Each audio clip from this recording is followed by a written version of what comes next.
eu quero que a telemedicina esteja dentro da medicina e a medicina se torne a medicina conectada.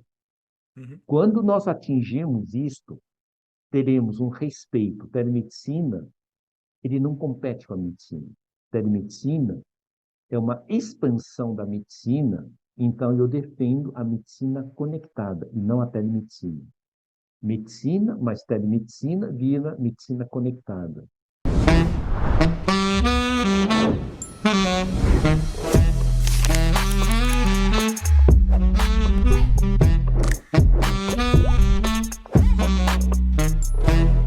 Fala, doutores! Sejam muito bem-vindos ao maior podcast de desenvolvimento de carreira médica do Brasil. Eu sou Ricardo Valente, médico oftalmologista, e hoje temos a honra de receber um dos responsáveis, se não o responsável pela telemedicina no Brasil.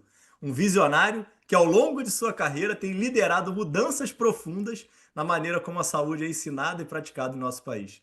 Não estamos falando de um médico comum, mas de um pioneiro, um mentor, um arquiteto da saúde do futuro.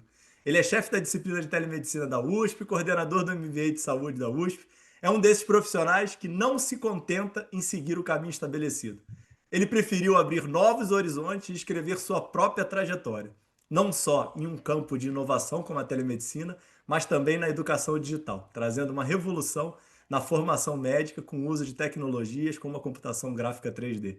Mas sua jornada não para por aí. Nosso convidado é responsável por projetos como o Homem Virtual, que está transformando a educação médica, e o programa Jovem Doutor, que desde 2007 leva a telesaúde para escolas públicas, mostrando aos jovens que a medicina do futuro está ao alcance de todos. Se está animado como eu, já deixa seu like. Se ainda não é inscrito no canal, o momento de fazer isso é agora, para esse episódio ganhar o posicionamento de mercado que ele precisa. Hoje vamos conversar com o mestre que, com a inovação como combustível, vem criando soluções disruptivas que aproximam a tecnologia da medicina de uma forma nunca vista antes. O futuro da saúde passa pela visão de pessoas como o grande professor Tchau. E é um privilégio tê-lo conosco para compartilhar toda essa sua sabedoria. Fala, doutor Tchau, tudo bem? Tudo bem, Ricardo? É uma honra estar aqui com você. Não, eu que estou aqui completamente honrado, professor. Agradeço mil aí pelo seu tempo.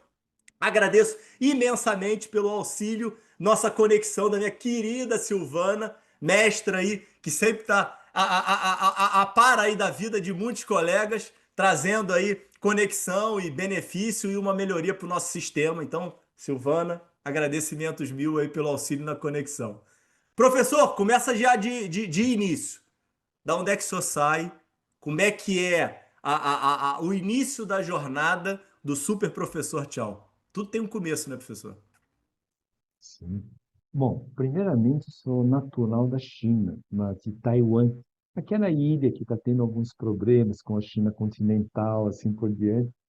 Então, eu sou originário de lá, eu vim de lá com quase 7 anos de idade, vim de navio e foi 1 mês e meio de viagem. Então, primeiro eu fui de Taiwan para o Japão e do Japão eu peguei, na época, um navio que era um navio misto entre cargueiro e de passageiro. E ele tinha um trajeto de Japão chegando até no Brasil, mas contornando toda a área da região do Oceano Índico, África, entre outros, até chegar como primeira posição de escada no Brasil foi no Rio de Janeiro. Por isso que, inclusive, eu te perguntei, você está no Rio ou é painel de fundo? Então, foi a primeira escada no Brasil que eu fiz e depois eu parei no Porto de Santos, para ser mais exato, foi no dia 13 de janeiro de 1968, quando eu desembarquei no Porto de Santos, e de lá eu vim para São Paulo e estou residindo em São Paulo até hoje. Quem que vem nesse navio com o senhor? A minha família, né? Apenas a minha família. Então, os meus pais, meu pai e minha mãe, o meu irmão e a minha irmã. Então, eram só nossa família, vindo de Taiwan. O que tinha são alguns amigos da minha mãe que já estavam no Brasil, então tinha uma interação. Então, durante um primeiro mês, nós até interagimos mais com esses amigos e depois nós já fomos para o bairro da Liberdade, né? Você vê que São Paulo é a famosa Liberdade como área do Japão, mas nós ficamos lá por um ano e depois nós mudamos para o bairro de Santana. Tá, peraí, como é que era a comida nesse navio? Um mês no navio, vocês levaram comida para um mês? Olha, então, a comida já tinha no navio. Então, na verdade, quando você comprava a passagem, que antes se chamava transatlântico e não cruzeiro, né? Você sabe, cruzeiro é uma ida para lugar nenhum, né? Você dá uma volta e volta. Enquanto que o transatlântico era um meio de transporte. Só que não era um transatlântico só de passageiro, um transatlântico misto, porque ele ia parando de, digamos, de país em país, onde ele seria como se fosse um frete em Entendi, navio. entendi. Então você comprava uma passagem de transporte, então isso já incluía a alimentação. Então foi um mês e meio, tá? Então o navio já tinha a parte dos refeitórios e alimentação. Ah, não, eu tava desesperado, pô. Eu tava achando que vocês tinham vindo no meio das cargas, pô. Já melhorou então o negócio para mim, pô. Era uma parte, embora eu não vim na primeira classe, mas era a terceira classe. Você sabe aqui, Titanic? Você assistiu o filme Titanic, né? Sim, Tinha sim, a sim. primeira classe e tinha aquela classe do mais popular, né? Então era mais ou menos daquela forma. Mas como criança, você vê tudo divertido. Aí, de repente, você está tomando café da manhã, você via a carga passar diante de você para baixo para o polão. Mas como criança, eu sempre acho tudo divertido. Tá, maravilha. Como é que é esse início de vida no Brasil? A língua era um gigantesco impeditivo, né? Sim, basicamente você não entende nada e como criança, a gente já sai e já vai brincando com a língua do surdo e mudo, vai pelo gesto. E aos poucos vão imitando. E as crianças imitavam um pouquinho do que eu falava com os meus irmãos em chinês e vice-versa, e a gente vai aprendendo, né? Então, criança tem uma capacidade, um poder de absorção. Então, criança sempre se espelha e ela vai criando esse ponto. Então, depois de 2, 3 meses, as coisas já ficaram mais fáceis. Mas, naturalmente, quando você vai para um país que você não conhece nem a cultura e nem a língua, só tem uma saída: a língua do surdo e mudo. E funciona. Então, você aponta, você vai para a feira, você aponta, mostra com o dedo quando você quer, e depois, o outro lado te conta com o dinheiro, você mostra, e aí você faz a compra. Então, eu acho que é uma experiência boa, porque você rompe aquele limite de ter medo de tudo, para dizer outra coisa. Aqui eu tenho que me adaptar porque é uma questão de sobrevivência. Então, imigrantes de primeira geração têm essa característica, né? Ela tem que se adaptar, porque se não se adapta, você não sobrevive. Mas aí você se adapta com o que você pode e com o que você conhece. E aí, o que que seus pais fizeram para ganhar a vida e como é que era o estímulo deles em relação a estudo para vocês? Bom, o meu pai era engenheiro eletrônico, tá? Tanto que em Taiwan ele era um engenheiro eletrônico de telecomunicação. Então, Taiwan, na época que nós saímos, ainda tinha as Forças Armadas Americanas. Então, ele Uhum, prestava serviço na área de telecomunicação. Aí viemos para o Brasil, ele falava inglês, alguma coisa, e ele encontrou, eu acho que no um mês e meio no Brasil, ele conseguiu encontrar um emprego numa empresa que vendia radiocomunicador para barquinho pesqueiro. uhum. Então, ele já usou o que ele conhecia, então ele ficou nesse trabalho para a telecomunicação em navio pesqueiro. Depois de 2 anos, mais ou menos, ele saiu dessa empresa e foi para uma empresa de aparelho de surdez. na época se chamava Belvox.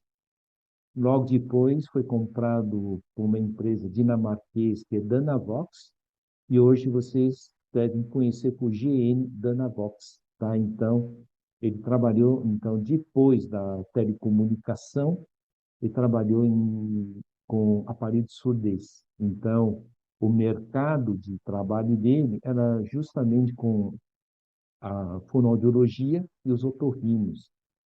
Tanto que durante a prática profissional dele, ele foi uma das pessoas que ajudou a criar o departamento de fonoaudiologia da Faculdade de Odonto da USP. Então, hoje, quando é Faculdade de Odonto na USP, mas tem a fonoaudiologia. Agora, Bauru não é mais Faculdade de Odonto USP, então é USP Bauru, e USP Bauru tem odonto, fono e medicina. Então, ele ajudou a criar a área de fonoaudiologia de Bauru USP, tanto que quando eu vou lá para dar aula, tem algumas professoras antigas aí que ainda lembram do meu pai, e tem um professor que já é aposentado, o Torrino, que também lembra do meu pai, quando na época meu pai fazia os audiômetros para avaliar a acuidade auditiva. E a questão de estímulo à educação, de vocês, dos três irmãos? Tinha estímulo, vocês tinham que trabalhar? Como é que era a presença dos seus pais em relação a isso? Não, os meus pais sempre foram dedicados, dizendo, não, vocês vão se formar, vai ser nível superior. Eles sempre tinham até a tendência de estimular que os três fossem para medicina, tá? Então, tanto que nós três nos formamos em medicina. Ah, Eu e o ninguém meu fez irmão, engenharia, não? olha, até que eu ia. No último momento, eu acabei mudando para medicina.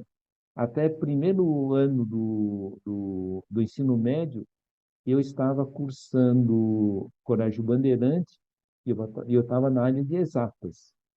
E no segundo ano, aí eu mudei para medicina. Mas eu e meu irmão, nós estudamos na Faculdade de Medicina da USP, nos formamos pela Faculdade de Medicina da USP, e a minha irmã se formou pela atual Unisa, mas na época se chamava OSEC. Quem é o mais velho dos três? O meu irmão ele se formou como ortopedista, mas infelizmente ele faleceu pelo Covid em 2021. Meus pesos. A, obrigado. A minha irmã, ela foi pela Neto, né? Então ela se formou pela USEC e, na verdade, sou caçula, né? Então, aí eu me formei 4 anos e meio depois do meu irmão, porque nós tínhamos uma diferença de idade. Tá, e aí vamos para a pergunta que o senhor deve estar cansado de responder. Como é que era? Não é por que que foi para telemedicina. Como é que era pensar em alguma coisa que não existia? Como é que as pessoas te viam num momento em que isso não fazia nenhum sentido ao mundo? Como é que foi ser visionário? Bom, deixa eu contar então um pouco isso. O mundo da tecnologia, eu comecei quando eu estava no quinto ano de faculdade. Era uma época que tinha uns microcomputadores com fantástica memória de 16 kbytes. Eu duvido que você saiba o que é 16 kbytes, né? Então, eu tinha um Que ano, que CP200, ano, que ano a gente está falando? Mais ou oi? menos? Que ano que a gente está falando, 84, mais ou menos? 84, tá bom. 84, isso. Então, foi quando meu irmão ele já tinha se formado e quis comprar um CP200, e o CP200 estava meio largado, e eu achei interessante pegar o manual, porque afinal eu tinha comprado o CP200. Deixa eu ver o que eu podia fazer. E numa ida de metrô, porque eu já namorava minha esposa, então eu pegava metrô em Santana, ia até a Praça da Árvore, e disse, quer saber, deixa eu dar uma lida nesse manual, achei divertido. E aí eu comecei, inclusive, a dar aula de Basic naquela época, né? Depois de algum tempo, meu irmão quis comprar Apple II. Era um Uhum. Basic diferente, mas ele se animou e comprou. Eu também fui estudar e comecei a dar aula. Então, o meu quinto e sexto ano, eu então fui autodidata, estudei o Basic e comecei a dar aula de Basic. Era aquela época que também já tinha saído o IBM PC, tá? IBM PC de 4,77 MHz, né? Então eu já fazia Fenômeno. essas coisas. Oi? Um É fenômeno de fantástico. máquina. Então, aí o que que acontece? Então, comecei no mundo da informática. E quando eu estava no sexto ano de faculdade, eu fui bater na porta do professor Jorge Bom, que ele é falecido também, porque eu tinha ouvido falar que ele estava criando uma disciplina de informática médica, né? Então, foi uma fase, então, e eu tive dois caminhos.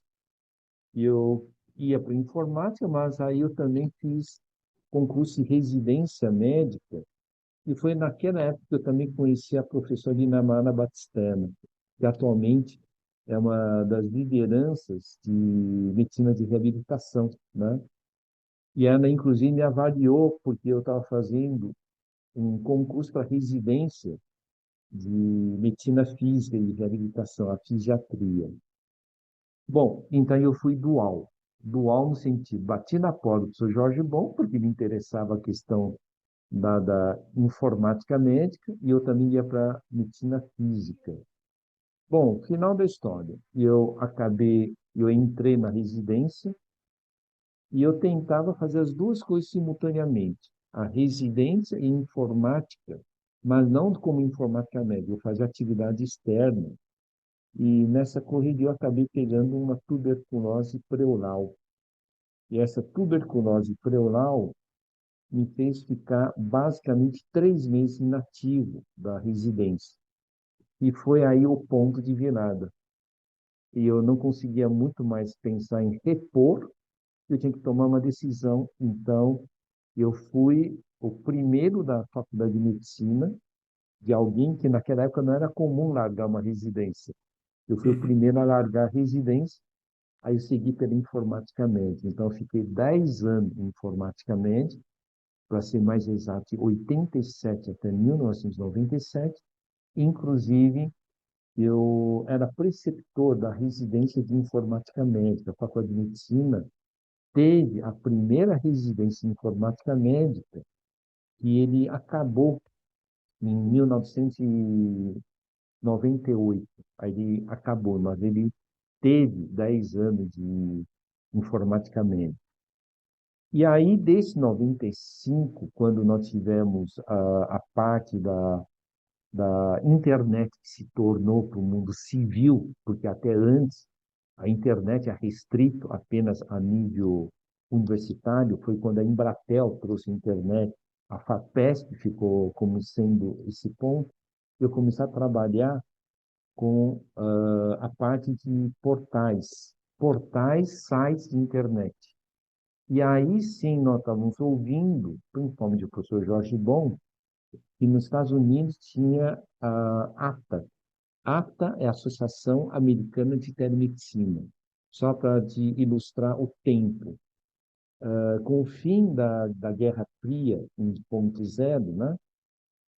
Que foi em 92, em 93 foi criado a ATA, que é a primeira entidade de telemedicina civil. Até então, a telemedicina é um assunto militar e universitário. Uhum. Então, em 96, um ano eu tinha começado a trabalhar com a parte web. Em 96, o professor Jorge Bom, ele foi para Orlando para participar de um congresso e ele voltou animado e disse: vamos criar uma disciplina de telemedicina. E aí, em 1997, ele apresentou na congregação da Faculdade de Medicina e foi aprovada a disciplina de telemedicina. Foi aí que eu saio da disciplina de informática médica e eu assumo a disciplina de telemedicina. Então, comecei a trabalhar com telemedicina desde 1997 e era algo estranho, né?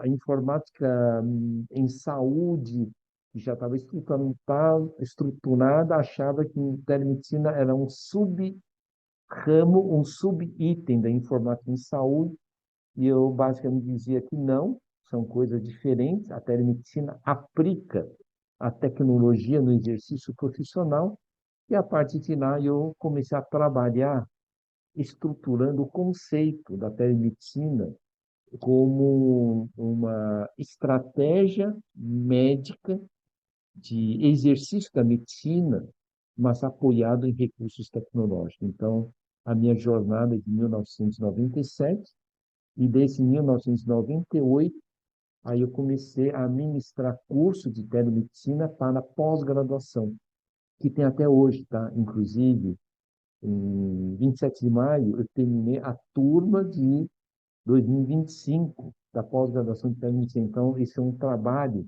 contínuo até hoje. Então, essa seria uma jornada, uma história, você vê, e a tuberculose, ela foi uma guinada de uma mudança, e depois o final da Guerra Fria e a internet comercial foi a guinada para a telemedicina, foi quando eu comecei a trabalhar aqui nessa área. Então a gente tem telemedicina no Brasil hoje por causa de um quadro de tuberculose, de uma viagem do professor Jorge para Disney, entendeu? Que ele foi conhecer lá e trouxe a tese da telemedicina e a, a resiliência de um jovem profissional que continua aí brigando por esse posicionamento dessa nova medicina até hoje. Sim, e é uma época que, inclusive, as pessoas achavam meio absurdo, né? Olha, só para você lembrar que em 98 eu já trabalhava muito com dermatologia, porque o professor, também falecido, o professor Sebastião Almeida Vado Sampaio, você me pedia para que eu fosse dar palestra sobre informática e tecnologia na Dermato. Eu lembro que eu falava com alguns médicos dermatologistas, colega meu, naquela época eles achavam que e-mail era algo assim, fantástico, e eu dizia, um dia você vai ter no teu cartão e-mail. E diziam, Chau, não sonho, isso ainda vai demorar, né? Então, é nesta época e nesse contexto que eu trabalhava com telemedicina. Era o início da linha de escada de internet.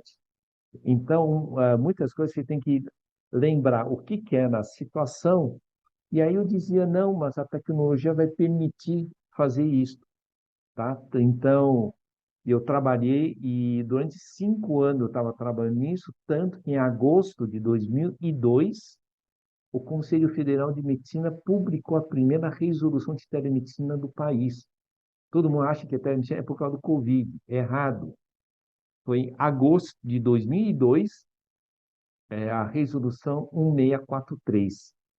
Então, agosto publicou, e em novembro, eu, professor Jorge Bom, o falecido professor Adib Jateme, o professor Dário Bidolini e mais 20 pessoas, nós fundamos o Conselho Brasileiro de Telemedicina e Telesaúde, que hoje se chama Associação Brasileira de Telemedicina e Telesaúde.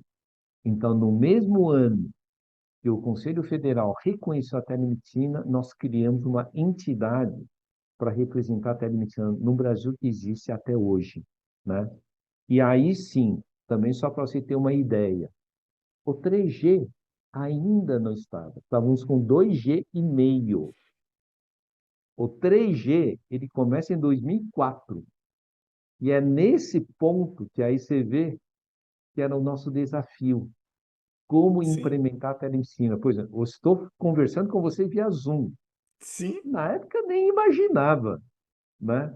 E só para novamente você ter uma ideia, usávamos É equipamento de difícil de videoconferência. situar, né? É, Você, muito habituado a dar essas aulas para os jovens profissionais hoje que estão entrando no mercado e totalmente conectados, né? Não tem noção do que é a vida sem a conexão, né? é, porque é o seguinte, só para você ter uma ideia, se eu quisesse naquela época me conectar com você, você teria que comprar um equipamento de videoconferência de mais ou menos US$ 20.000. Isso é porque já tinha caído de preço. Eu teria que ter um outro de US$ 20.000. E nós dois teríamos que alugar uma linha digital. E talvez para ter algo razoável, precisaríamos ter 3 linhas digitais de 128K. Tá? Às vezes é melhor comprar 4, porque é 512K. E nós temos que pagar por minuto de impulso. Essa é a nossa realidade. E a qualidade é na 1/10 do que nós temos de qualidade pelo Zoom. E nós fazíamos telemedicina. E por que eu estou dando esses exemplos? Primeiro, você tem que acreditar. Segundo, dentro do que você tem que fazer o melhor. Terceiro, não basta a tecnologia, é o teu método. É o que você quer fazer como resultado final. Porque às vezes os jovens hoje ficam dizendo, mas nós não temos uma distribuição de banda equitativa em outras coisas. Eu dizia, mas o que vocês estão reclamando? O que vocês dizem que não tem, na minha época já era milagre. O importante é o teu propósito, o que você quer levar. Só para vocês também terem uma outra ideia.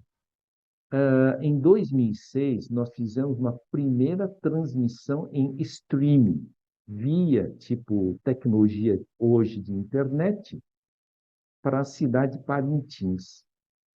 Você sabe que ousadia que nós fizemos? Você sabe o que é CIVAN, CIPAM? Não. CIVAN é o Sistema de Vigilância da Amazônia. Ele foi feito pelo Fernando Henrique na época, então é um sistema e tem o CIVAN, que é Vigilância da Amazônia, e outro que é o CIPAM, que é Proteção da Amazônia, que tem todos aqueles aviões, radares para avaliar se tem entrada de outros aviões, tudo. Nós tivemos que convencer o CIPAM a derrubar toda a conexão por 30 minutos, porque ele tinha fantástico 64K. E aí nós pedimos que eles congelassem todo o sistema de proteção da Amazônia e nos entregassem 64K para transmitir para a Amazônia, cidade de Parintins, para os internos assistirem uma sessão de autópsia em tempo real a parte da Faculdade de Medicina. Isso é ousadia. Então, quem está ouvindo, se é jovem, só lembre de uma coisa: não deixem de serem audaciosos. Cuidado, que não é para ser empolgado, mas a audácia bem estruturada é que muda o futuro. Hoje, tudo que eu falei, a dificuldade que nós tínhamos, hoje supera-se muito mais fácil. Mas vocês também têm outras fronteiras. E a fronteira não é nem telemedicina, nem telesaúde. Então, eu só queria também passar um outro recado, Ricardo. Eu não sou um professor que defende telemedicina e telesaúde. E aí, muitas vezes, pessoas dizem, mas como não? Você trabalha com desde 97. Fundou o Conselho Brasileiro de Telemedicina. Eu ajudei a escrever, inclusive, a resolução de telemedicina vigente, tá? Isso foi em 2021. E eu ajudei a deputada Adriana Ventura com a Lei 14.510, que é a primeira lei federal de telesaúde do país. Eu fiz a revisão da lei de telemedicina do município de São Paulo, fiz tudo isso. Aí você vai dizer, você fez tudo isto e ainda tem a ousadia de dizer que você não defende a telemedicina? Não. E eu, na verdade, espero que em 5 anos ele suma como uma expressão. Aí as pessoas dizem, não estou entendendo. E onde você quer chegar? Eu quero que a telemedicina esteja dentro da medicina. E a medicina se torne a medicina conectada. Uhum. Quando nós atingirmos isto, teremos um respeito. Telemedicina, ele não compete com a medicina. Telemedicina é uma expansão da medicina, então eu defendo a medicina conectada e não a telemedicina. Medicina, mas telemedicina vira medicina conectada. E a medicina conectada é a medicina sem distância. É quando nós médicos cuidamos dos pacientes independente do local físico. Aí sim você chama de equidade, abrangência e acesso. quando nós chegamos até esse ponto, nós teríamos alcançado o nível desejado. Aí o pessoal aí pergunta, e você? O que vai ser da telemedicina? Muito simples. Nós teremos a logística de planejamento, a estratégia de cuidados integrados, a construção de hub de abordagem de cuidado por região. Então, a própria telemedicina tem que evoluir. Exemplo, a teleoftalmo não é da telemedicina. Teleoftalmo é da oftalmo. Uhum. Teledermato é da dermato. É isso que nós temos que lutar. Nós temos que lutar que a telepropedêutica é das áreas pertinentes. E qual é a Sim. nossa função? Passar para o próximo nível. Qual é o próximo nível? Como nós fazemos os cuidados regionais. Como nós conseguimos avançar nos tele-home care. Como nós conseguimos trabalhar na área de prevenção para redução de sinistro. E assim é o processo de colaboração, mas a telemedicina hoje, do que se conhece, ele precisa ser entregue para a área médica. Tá? Então, você vê que eu faço esses contrapontos para que, inclusive, os jovens eles pensem. Se você não vai seguir a carreira da telemedicina, você vai ser o médico do futuro. E o médico do futuro tem que conhecer tecnologia como dele e tem que ser o médico hiperconectado. Não só a telemedicina, mas a inteligência artificial, a robótica e várias outras coisas. Isso, por direito, é do médico, né? E o conceito atual de tecnologia vai ter que passar por outros níveis, porque é óbvio que até 2030 nós teremos óculos Orion, tá? Que é de realidade aumentada, realidade combinada, que da Meta. Nós vamos ter que mudar vários conceitos. Nós teremos os wearables, nós teremos Neuralink, nós teremos tantas coisas que vai além da fronteira que nós temos hoje. Então, para vocês que são jovens, mantenham-se atualizados, porque as coisas mudam muito rápido, tá? Então, o que nós estamos falando de uma interação online vai ser uma interação hiperpresencial. É mais ou menos isso que é um recado que essa transformação ela vai ocorrer cada vez mais rápido. Pô, professor, você me deu aqui uns 3 ou 5 cortes aqui, maravilhosos aqui, que a gente já valeu todo o episódio aqui, já estou aqui me deliciando aqui. E olha aqui, uma coisa muito interessante, que obviamente que eu tenho muitas citações aí do seu nome dentro da história da jornada do Fala Doutores, mas você falou da teleoftalmologia e eu lembrei do querido amigo Taleb, que quando participou aqui citou da sua importância na vida dele e nele está hoje tão relevante dentro da oftalmologia e da teleoftalmologia. Falou lá dos eventos de vocês, acho que é 2007 ou 2008, né, que teve alguma regulamentação aí, tiveram vários polos aí pelo Brasil que várias pessoas aí capitaneadas pelo senhor começaram a levar a telemedicina para vários pontos do Brasil, né? Então ficando aqui o abraço para Taleb, que é outro fenômeno. Então, o doutor Alexandre Taned, eu orientei o doutorado dele, né? Então, ele fez doutorado na disciplina de telemedicina, e quando ele fala 2007, sim, 2007 foi quando nós criamos o Programa Nacional Telesaúde, que hoje se conhece como É isso. Programa Nacional Telesaúde Brasil Redes. E nós éramos 9 centros universitários. Quem estava no Ministério da Saúde capitaneando esse processo era a professora Ana Estela Haddad. A professora Ana Estela Haddad, ela é da Ah, que legal, não odontologia. sabia. Era É, ela? Pô, que é na bacana. Ana. E eu conheci a professora Ana Estela Haddad isso em 2005. 2006, nós estávamos escrevendo o projeto e com as pactuações pelos CEGETs, e em 2007 nós começamos a implantar com 9 núcleos, e aí o Tareb era um dos 9 núcleos, né? E a professora Estela Haddad é da odontopediatria e atualmente é a titular da Secretaria de Informação e Saúde Digital do Ministério da Saúde. Você vê que o mundo deu um ciclo e recolocou na mesma posição todo esse processo.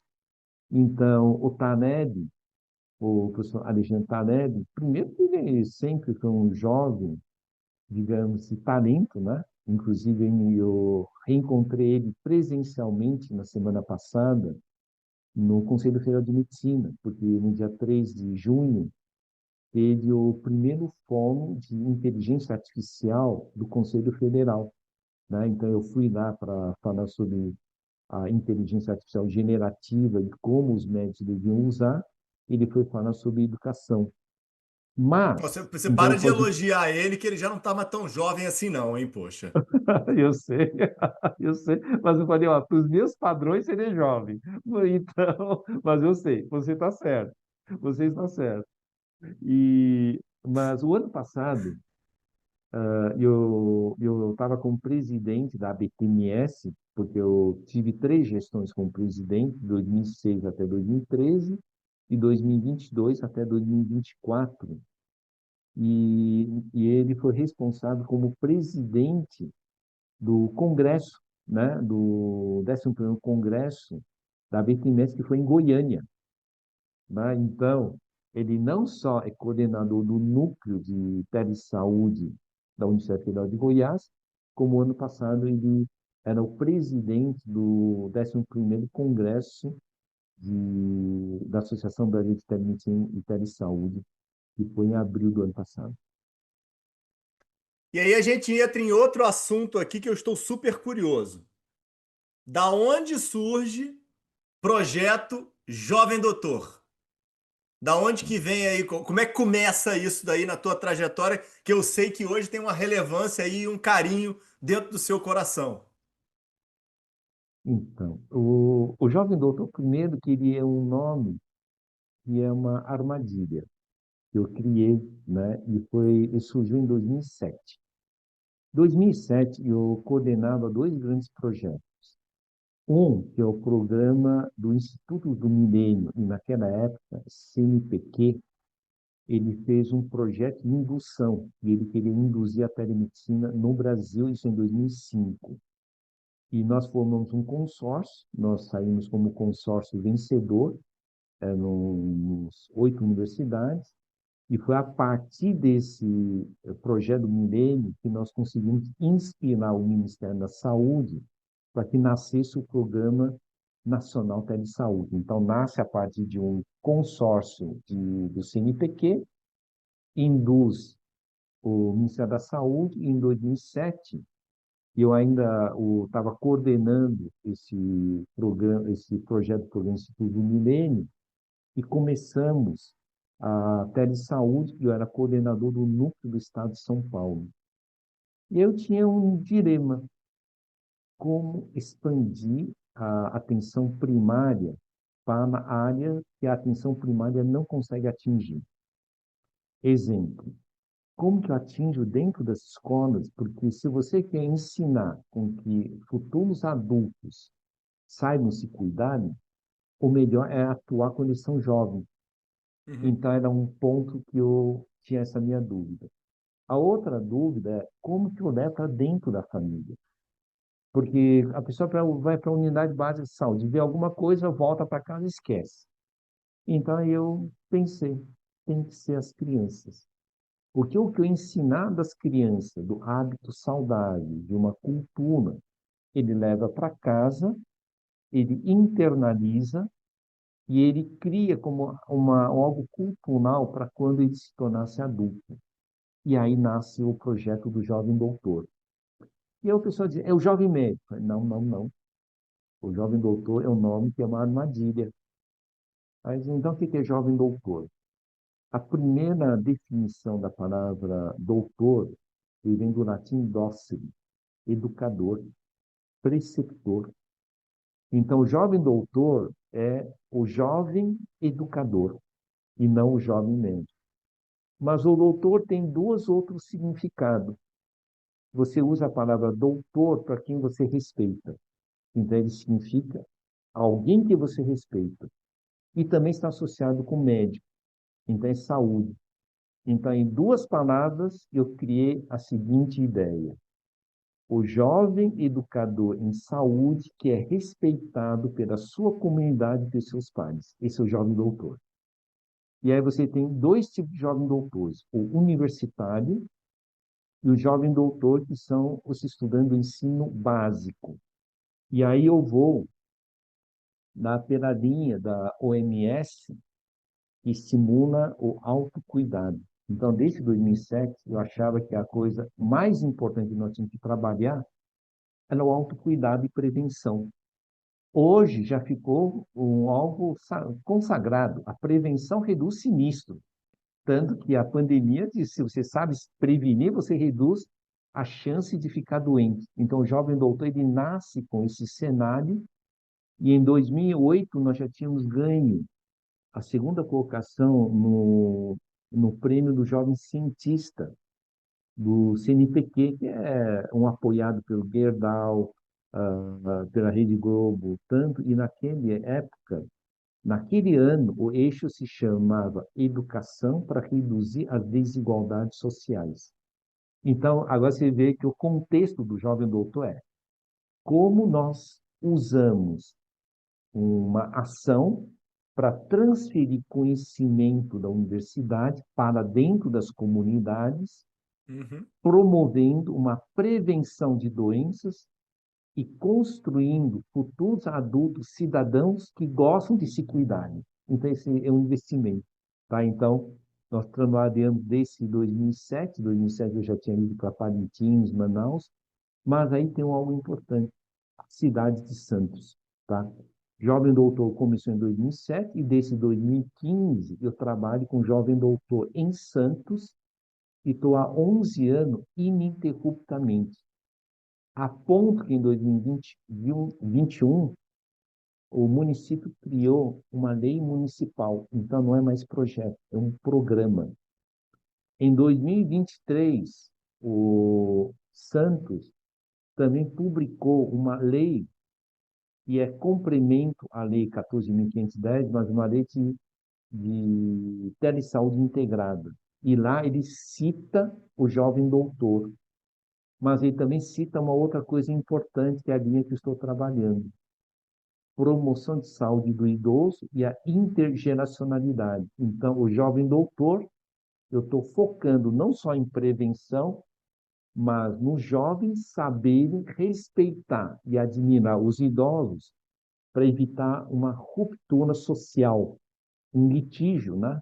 O idoso critica demais os jovens adolescentes se aborrecem com os idosos.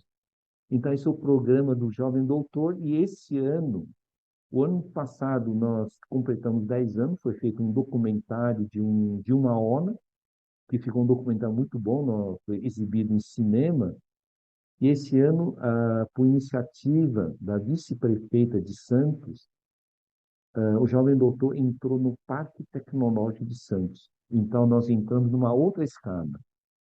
Agora, Santos Jovem Doutor virou uma estratégia municipal para dentro de um parque tecnológico, e quem sabe nós tornemos como um startup social para ser expandido para o país, porque como se trabalha, então, num programa estruturante, aonde ele expande a atenção primária para dentro da família. E aí, o ano passado, o 2023, nós fizemos mais uma coisa ousada: instalamos em Santos a primeira estação de telesaúde de bem-estar dentro de uma escola pública. Aí nós criamos o conceito de telesaúde nas escolas. Aí o pessoal chega e pergunta: mas o que tem telesaúde nas escolas, uma estação de telesaúde? FUST. Para quem não sabe o que é FUST, ele se chama Fundo de Universalização de Serviços de Telecomunicação. Foi criado em 2001, quando foi feito a privatização da Embratel.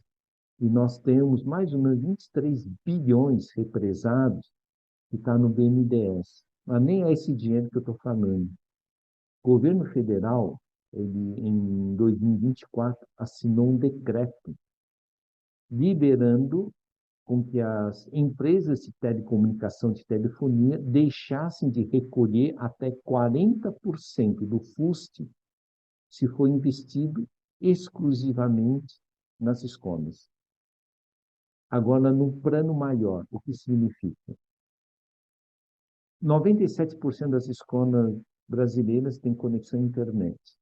65% das UBSs têm acesso à internet. Que tal nós juntarmos as duas coisas e aí nós teremos uma maior cobertura, a escola e a unidade básica de saúde? E que tal nós fazermos com que as escolas tornem um estímulo da formação do jovem cidadão que sabe sobre a importância da vacinação, prevenção de ISTs, etiqueta respiratória e outros. E aí formamos o maior programa de saúde no país. Então, esse é o objetivo. Mas por que eu contei tudo isso? Jovens aprendam a brincar, aprendam a se divertir com as ideias e depois batalhem por uma causa.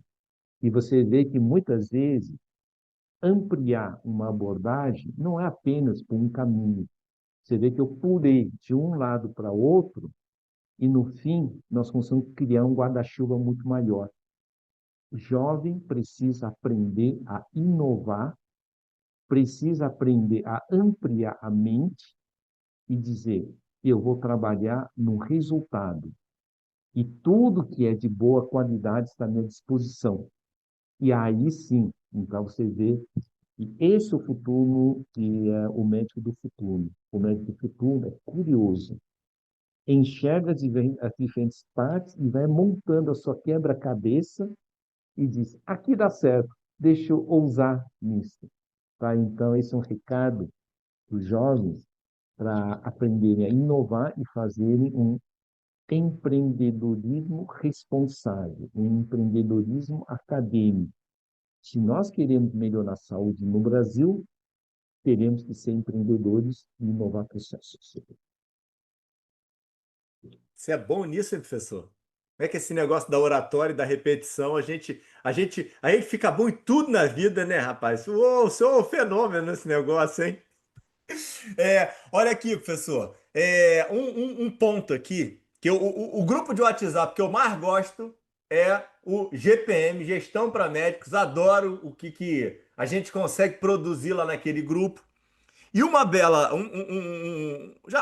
acho que já tem mais de um ano que o senhor postou lá um projeto maravilhoso em conexão com sua digníssima filha, de um co-work aí que bota longevidade, conectividade em Santos aí, um apartamento ultra moderno, um prédio aí ligado com o Ikigai.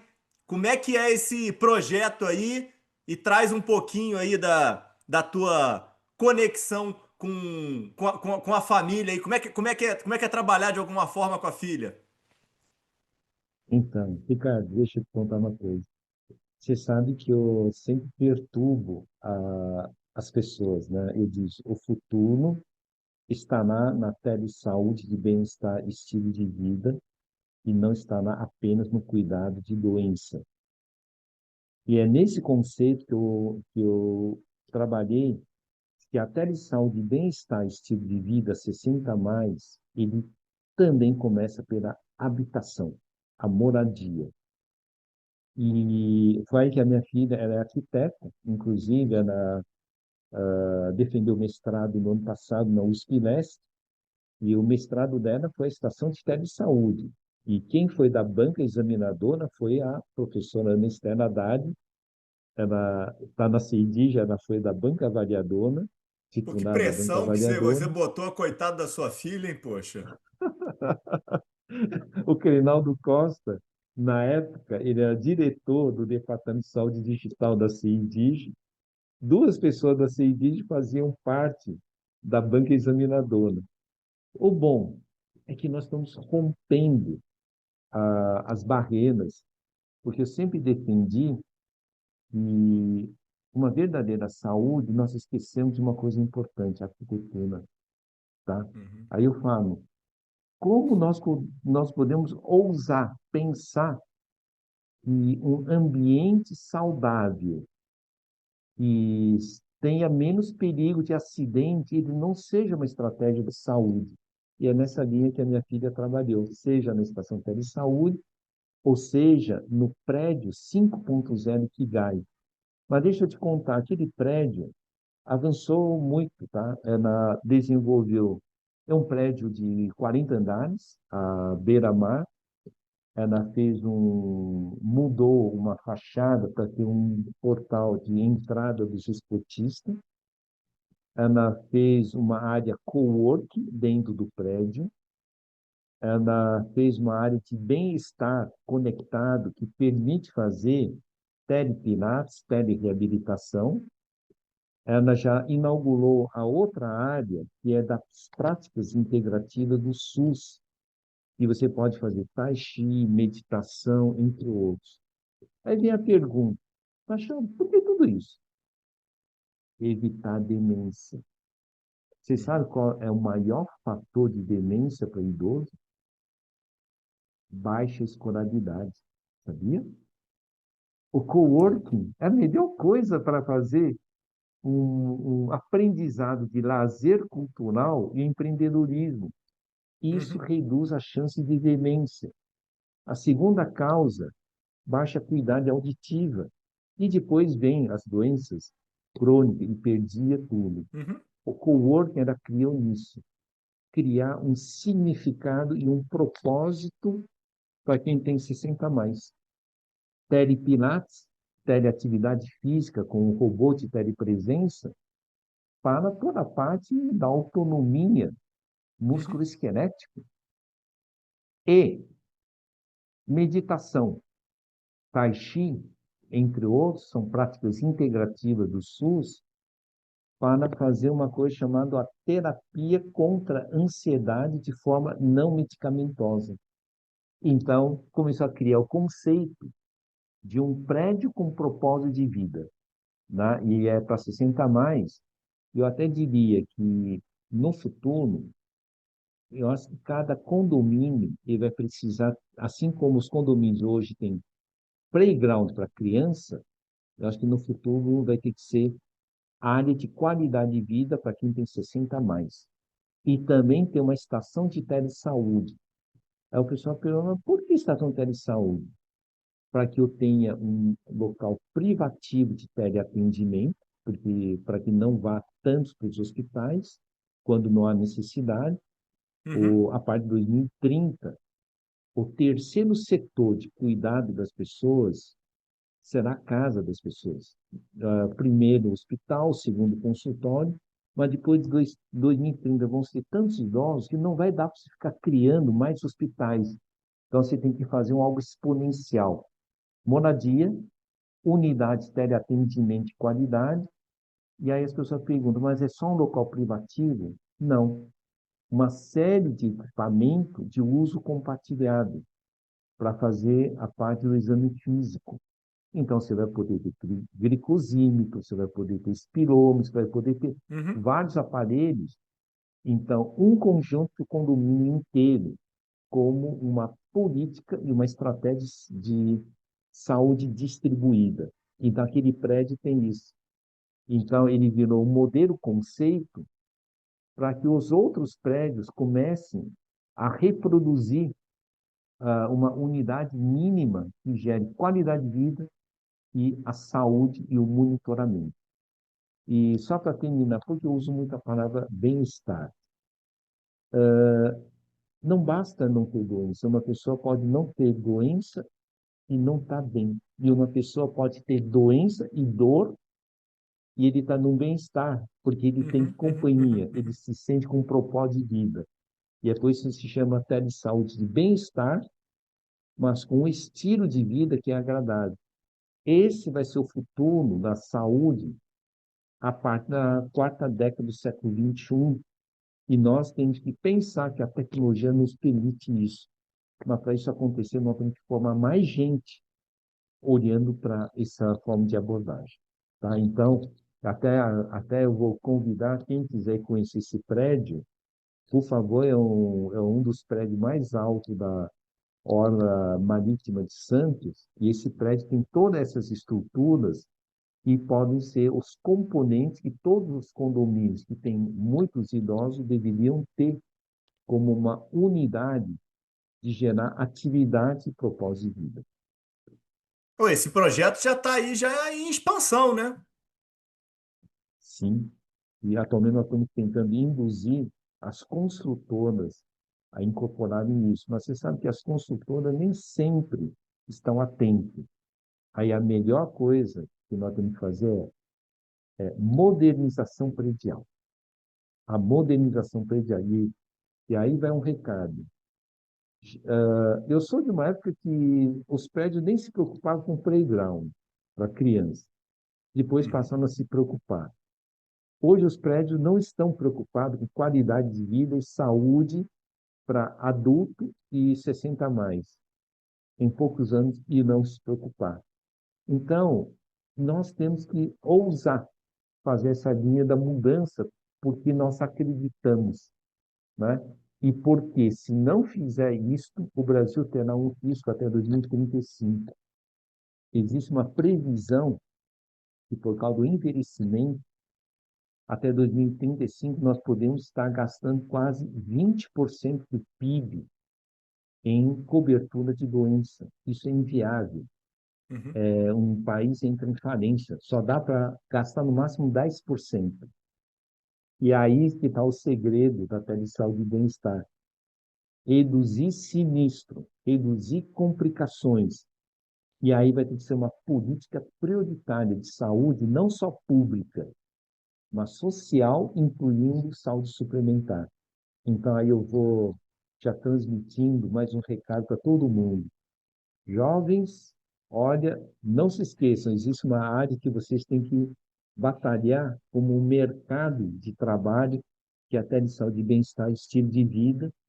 E só para dizer que isso é tão fato, o estilo de vida que a Faculdade de Medicina na Universidade de São Paulo, que é uma faculdade tradicionalista, abriu um concurso de titular, tá? O cargo de professor titular para medicina de estilo de vida. Então, jovem, olhem as tendências e não apenas sigam o que está na moda.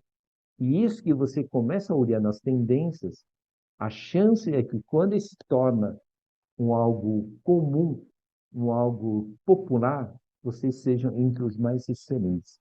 E assim que é preciso fazer a previsão de carreira. Rapaz, que tá cada vez ficando melhor isso aqui, professor. É, pô, tem que agradecer aí mesmo pela entrega absurda aqui que a gente está tendo aqui nesse episódio de material. Para a gente fechar, a pergunta clássica do Fala Doutores, que é: o que é o sucesso para o professor Tchau? Olha, eu vou partir que, para mim, o meu sucesso seria poder inspirar a nova geração, tá? Não é fama, nem essas coisas, é despertar olhos brilhantes na nova geração que vai construir um algo melhor, né? Você sabe que um professor, um mestre fica feliz quando o seu discípulo lhe supera. Essa é a principal felicidade de um mestre. Porque se os seus discípulos não os superassem, a sociedade estaria estagnada. Você já pensou se sempre Uhum. os alunos fossem inferior ao mestre? Então, olha, para mim, o princípio de sucesso é poder despertar essa vontade do jovem de dizer: eu vou criar e eu vou fazer a minha parte em escrever a história na linha do tempo. Então, esse talvez seja o principal. E o segundo, pelo jovem doutor, para mim o sucesso seria formar adultos cidadãos, aquele que sabe se comprometer. Mesmo gente que tem conhecimento, mas não sabe se comprometer, ele não gera nenhum bem social. Então, talvez esses dois são os dois principais pilares. Então, jovem doutor queria era poder difundir nível país como uma área de formar cidadãos, adultos cidadãos que sabem contribuir. E na área médica e universitária, eu queria trabalhar na possibilidade de inspirar talentos e a audácia do jovem de dizer: eu posso transformar e eu posso fazer a minha parte. Maravilhoso, professor. Querido mestre professor Paulo Shor falou para mim quando eu gravei com ele que o lazer dele era trabalhar, que ele ficava feliz da vida trabalhando. É, onde é que o senhor recarrega suas energias? É trabalhando? É voltando é na família? É na meditação? Como é que o senhor recarrega? Olha, eu prefiro já um pensamento do Confúcio. Escolha algo que você gosta de fazer e você não terá nenhum dia de trabalho. Então, eu vou dizer o seguinte: tudo que eu faço é com propósito. Olha, cansa, mas se diz, avançamos, né? Então, eu preciso dizer, olha, o meu princípio não é trabalho. O meu princípio é lutar por uma causa e com um propósito de vida. Então, quando eu vou para Santos, eu vejo os 500 alunos felizes, que são de regiões carentes, tá? Então, só para você para saber, jovem doutor, eu não estou trabalhando com escolas privadas, eu trabalho com crianças das áreas vulneráveis. E aí, quando você vê eles sorrindo, vê eles com esperança, você diz, não, por que eu não faria isso, né? Tanto que todo ano eu recebo 180 alunos na faculdade de medicina para eles passarem um dia conosco lá na faculdade. Aí o pessoal me pergunta, Machado, você gasta dinheiro? Sim, eu gasto dinheiro pessoal, não é nem de projeto. Eu pago almoço para todo mundo, eles vão lá, comemoram. Você sabe para quê? Para tocar o coração deles. Porque como eles são de regiões vulneráveis, eles podem ser seduzidos por mau caminho. Mas quando você diz, não, vocês foram conhecer uma universidade, vocês podem ser universitários. E quanto mais ninguém que se interessava por vocês, seus professores e a USP trouxe para dizer, sonhem e conquistem. Então, eu acho que isso é que faz com que você diz, dá muito trabalho, cansa, mas não é trabalho, é propósito de vida, tá? Então, a recarga é no significado. Professor, que honra. O problema do digital é que, de verdade, eu queria aqui agora dar um abraço do senhor por toda a entrega aqui, magnífica. O episódio ficou muito, muito, muito bom mesmo.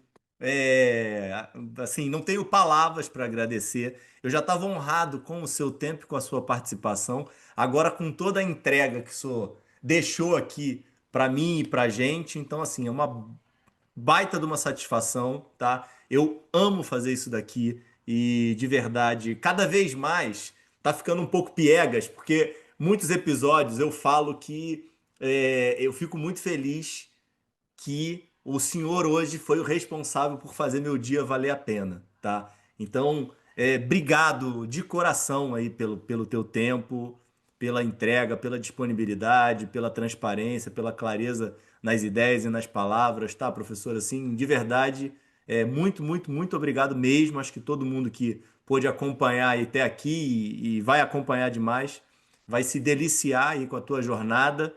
E onde é que o pessoal te acha, professor? Redes. Bom, eu acho que o mais fácil talvez seja pelo meu e-mail, que é o meu primeiro nome, chau@usp.br.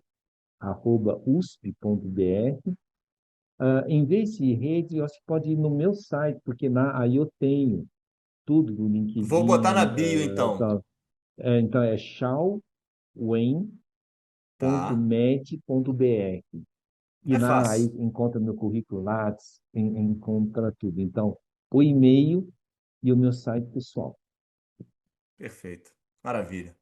Pessoal, ó, quem acompanhou até aqui, Não deixa de dar um like, não deixa de se inscrever no canal. Isso faz com que o episódio chegue para mais pessoas e que o ilustríssimo professor Shaw, na verdade, precisar de mais audiência, ele não precisa, porque na verdade está precisando reduzir a audiência dele. Porém, a gente consiga dar mais voz para esses projetos magníficos que ele vem construindo e conseguindo levar o propósito dele de transformar o nosso país para um país melhor.